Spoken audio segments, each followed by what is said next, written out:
कृष्णा, राधे राधे, जय श्री राम। आप सभी का स्वागत है माधवी शर्मा चैनल में। आज का दिन बहुत ही विशेष है और महत्वपूर्ण भी है क्योंकि आज ज्येष्ठ मास का तीसरा मंगलवार है और साथ ही पुरुषोत्तम मास का अर्थात अधिक मास का पहला मंगलवार भी है। तो आज 2026 की 19 तारीख और दिन मंगलवार है। इस वर्ष एक अद्भुत संयोग बना है। ज्येष्ठ मास 2 बार आया है जिसमें एक अधिक मास यानी पुरुषोत्तम मास है। कुल मिला के 4 मंगलवार अधिक मास के और 4 मंगलवार ज्येष्ठ मास के मनाए जाएंगे। धर्मशास्त्रों में कहा गया है कि अधिक मास में की गई पूजा, जप, दान और भक्ति का फल कई गुना बढ़ जाता है और जब बात मंगलवार तथा श्री हनुमान जी की हो तब यह समय और अधिक शुभ बन जाता है।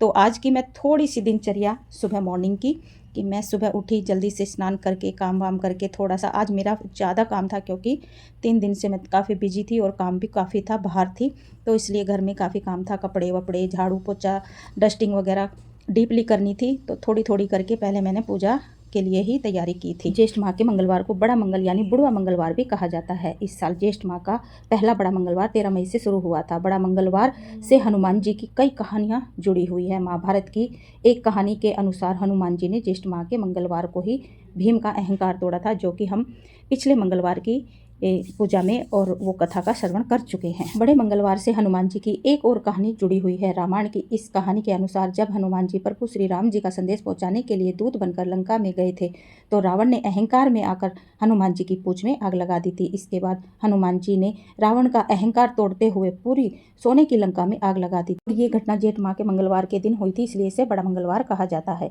एक अन्य पौराणिक कहानी के अनुसार जेठ माह के मंगलवार को हनुमान जी को अमृत का वरदान मिला था। अमृत का वरदान मिलने के बाद हनुमान जी चिरंजीव हो गए थे। पौराणिक मान्यता के अनुसार हनुमान जी को जिस दिन अमृत का वरदान मिला था उस दिन जेठ माह का मंगलवार था, इसलिए इसे भी बड़ा मंगलवार माना जाता है। और आइए अब सुनते हैं मंगलवार व्रत कथा। मंगलवार के व्रत की कथा प्राचीन काल की बात है। एक नगर में ब्राह्मण युगल रहता था। उसके पास सब कुछ था मगर संतान न थी। इससे वे बड़े दुखी रहते थे। काफी सोच विचार के बाद ब्राह्मण हनुमान जी का पूजन करने के लिए जंगल में चला गया। घर पर रहकर ब्राह्मणी मंगलवार का व्रत रखने लगी। एक बार कुछ ऐसा संयोग हुआ कि मंगलवार को एक और व्रत पड़ गया। फलतः ब्राह्मणी उस मंगलवार को महावीर हनुमान का भोग न लगा सकी। इसका उसको बड़ा दुख हुआ। अंत में उसने निश्चय किया, अगले मंगलवार को मैं अपने हनुमान जी को भोग लगाकर भोजन करूंगी। वह 7 दिन तक भूखी प्यासी रही। दूसरे मंगलवार को उसको मूर्छा आ गई। उसी मूर्छा में हनुमान जी ने उसे दर्शन देकर कहा, मैं तेरी भक्ति भावना से प्रसन्न हूँ। तुमको मैं मंगल रूप बालक दिए जाता हूँ, तो इसे अपना पुत्र जान, यह तेरे सारे कष्ट दूर करेगा। ऐसा कहकर हनुमान जी अंतर ध्यान हो गए। सुंदर बालक को पाकर ब्राह्मणी अत्यंत प्रसन्न हुई। कुछ दिनों के बाद ब्राह्मण देवता जंगल से लौट आया और घर में मंगल नामक बालक को खेलता देखकर उसने ब्राह्मणी से उसका परिचय पूछा।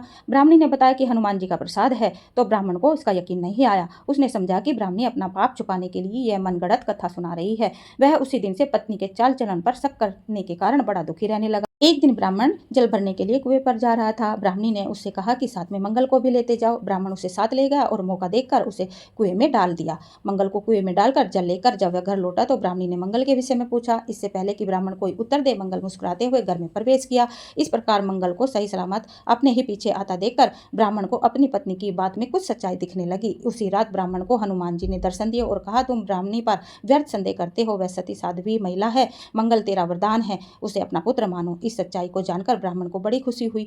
वह तभी से मंगलवार को हनुमान जी का व्रत रखने लगा और कथा सुनने लगा। धीरे धीरे उसके सभी दुख और अभाव समाप्त हो गए। बोलो सियावर रामचंद्र की जय, संकट मोचन हनुमान की जय। और विशेष रूप से उत्तर प्रदेश के लखनऊ में यह उत्सव अत्यंत श्रद्धा और भव्यता के साथ मनाया जाता है, क्योंकि वहाँ पे भंडारे, प्रसाद वितरण, हनुमान चालीसा पाठ, सुंदरकांड और विशाल झांकियां सजाई जाती है।